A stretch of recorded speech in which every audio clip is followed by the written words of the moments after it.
Brian, great to see you back at the Breeders' Cup once again with Vertiginous, but of course the Breeders' Cup is a place I imagine holds special memories for you with the likes of Dangerous Midge and Red Rocks. Absolutely, yeah. It's been such a lucky meeting for me over the years. I mean, you know, when you're a young guy before you start training, and I remember the Breeders' Cup when it first started, and it was always a dream to come here, and you know, to have been so successful here in the past. It's great to be back.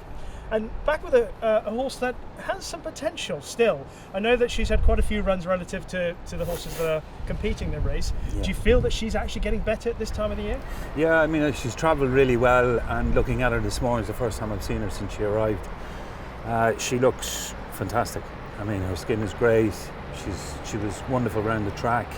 You know, she had a little fire in her, but we took her around with the pony, and she reacted well to the pony. So, you know, she's yeah, absolutely tip top. And you yourself, aboard a pony as well, keeping her company? Yeah. That's quite a nice experience out here, is it? It is, yeah. I've always done it. I've always managed to get on a pony and go out with the horses, and you know, because you kind of maybe have a plan in the morning, and then you get out onto the track and you see how they react, and you change the plan. And if you're not there with them, you know, at home they're on the gallops, we're driving beside them, walking beside them, whatever, we can change the plan.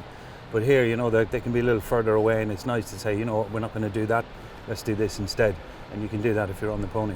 One of the interesting things looking at her lining up in this race, Brian, and I'm sure you're more than aware of it, is the fact that she has shown that tendency to go left a little bit, as we saw at Kempton and even at Ascot.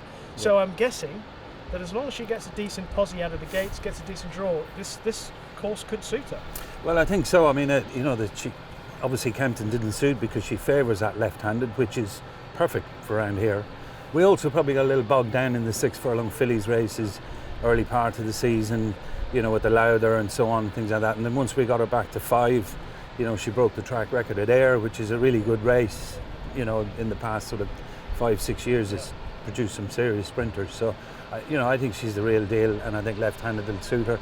And it's great to get Javier on her, Javier Castellano, which is like great to, you know, you come here, it's nearly always better to use the local guys. The one thing I've always watched about you during your career, Brian, is the fact that when you know you've got a good horse, you're not shy in saying it, and the majority of the times you're right. So is this one of those occasions that people ought to be going, yeah, we need to be paying attention to this guy? Well, I think so. I think she's just got something special, and I think, you know, what we'll see this week, I think we're going to see so much more from her next year, because she's a little rangy still, she's going to grow, but she's got depth, and she's got a superb character. She really loves the game.